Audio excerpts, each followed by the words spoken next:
Au Mali, une forme d'esclavage de caste persiste dans certaines régions. Les descendants d'anciens esclaves sont toujours victimes de discrimination et d'agressions brutales de la part des nobles, c'est-à-dire leurs anciens propriétaires. C'est ce qui s'est passé dans le village de Souroubiré le 28 septembre dernier, alors que des descendants d'esclaves organisaient une fête et ont été agressés. Nous avons parlé à une des victimes et nous avons retranscrit ses propos pour préserver son anonymat. Les nobles ont commencé à arriver de toutes parts, essayant de nous empêcher de faire notre fête. Ils avaient des bâtons et des machettes. Ils ont dit « Personne ne bouge et les esclaves ne feront pas de fête dans notre village ». Nous avons arrêté notre musique. Ils ont commencé à lancer des pierres en direction de la fête et ont blessé des personnes. Ils avaient des fusils et ont tiré en l'air pour nous faire peur. Nous avons tous essayé de nous enfuir, mais certaines personnes n'ont pas réussi. Les nobles en ont attrapé d'autres, les ont battus et ligotés. J'ai réussi à m'échapper et à me cacher dans un champ. Certaines personnes se sont excusées et s'en sont remises à eux, mais d'autres ont riposté, refusant d'être appelés esclaves. Beaucoup de gens ont été blessés. Ils ont gardé ceux qu'ils ont capturés pendant 8 heures avant de les relâcher. La classe noble n'a pas la propriété légale des esclaves. Mais ces derniers n'ont pas le droit de se marier en dehors de leur caste et ils ne peuvent pas prétendre à des postes de direction. Les esclaves vivent souvent séparés des autres. Lors des festivals, ils sont censés abattre des animaux et cuisiner pour les nobles. Nous avons parlé avec Mahamadi Kanouté, membre d'une association anti-esclavagiste qui milite pour la fin de ce système de caste au Mali. Ça fait l'objet de tensions. Il y a eu beaucoup d'agressions, beaucoup de maltraitance en ces dernières années. Il y a des personnes qui s'opposent à l'esclavage par ascendance. Il y a des associations qui ont été créées. Il y a des individus qui disent n'être pas des esclaves.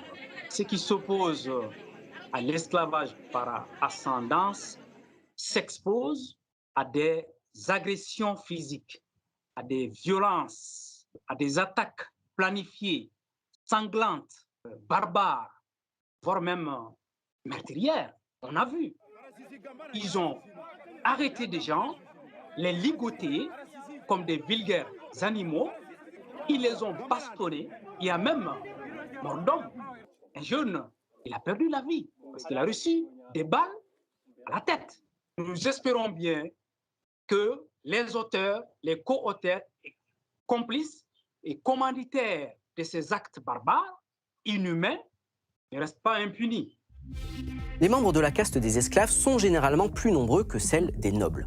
Mais beaucoup hésitent à se soulever, craignant l'influence des nobles auprès des autorités locales, voire même de la police. Beaucoup nous ont confié également ne pas vouloir se rebeller par crainte d'une escalade de la violence qui deviendrait incontrôlable.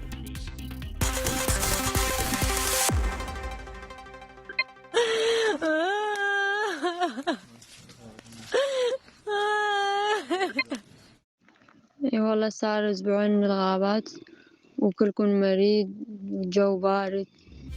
Ceci est un appel de détresse d'une femme irakienne. Elle fait partie des milliers de migrants coincés dans la forêt entre la Biélorussie et la Pologne, porte d'entrée de l'Union européenne. La page Facebook Unified Rescue reçoit des dizaines de messages de ce type toutes les semaines. Elle est gérée par des volontaires qui essayent de venir en aide aux migrants en communiquant notamment leurs coordonnées GPS aux ONG humanitaires. Cette page a été créée par un jeune Irakien, lui-même migrant, arrivé en Allemagne en 2015. Il a accepté de nous parler anonymement pour sa sécurité.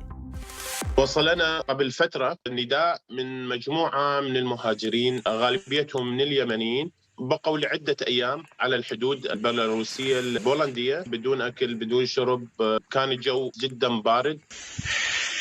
لقد أقر بنا رأينا العذاب ثم العذاب.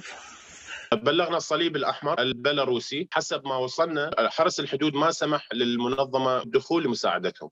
أيضا وصلنا نداء لامرأة وأطفالها نايمين طبعا بالغابة لعدة أيام هم كانوا طبعا بالجانب البيلاروسي بلغنا المفوضية وبلغنا الصليب الأحمر بالعادة من الصعب مساعدة الأشخاص اللي يكونون على الجانب البيلاروسي حرس الحدود البيلاروسي يرفض مساعدتهم أو إعادتهم إلى منسك. Pour les migrants, un téléphone peut être une dernière chance de survie. استعجل أخي بنتي فاقدة الوعي عمرها 9 سنوات ما عندنا غطاء لا نار نقدر نشيل لا أكل لا شرب Mais parfois, il n'y a plus de batterie, Ali n'a plus reçu de nouvelles de cette famille et on ne connaît pas non plus le sort de la petite fille. Ces équipes reçoivent également de nombreux appels de personnes tentant la traversée en mer.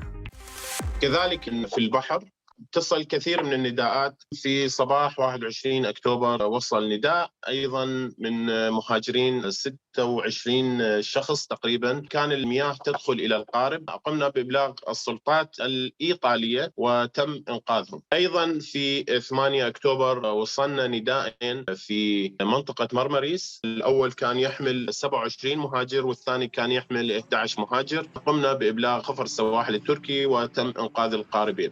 رسالتي الأخيرة للمهاجرين: لا أخيرهم الذهاب إلى أوروبا ولا أخيرهم العودة إلى بلدانهم، لكن هم راح يذهبون ممكن إلى موت محتم. Voilà les observateurs, c'est fini pour cette semaine. Si vous voulez joindre notre équipe, WhatsApp, Twitter, email, tous nos contacts sont à l'écran. On attend avec impatience vos photos et vidéos pour couvrir ensemble l'actualité internationale en images amateurs. À bientôt.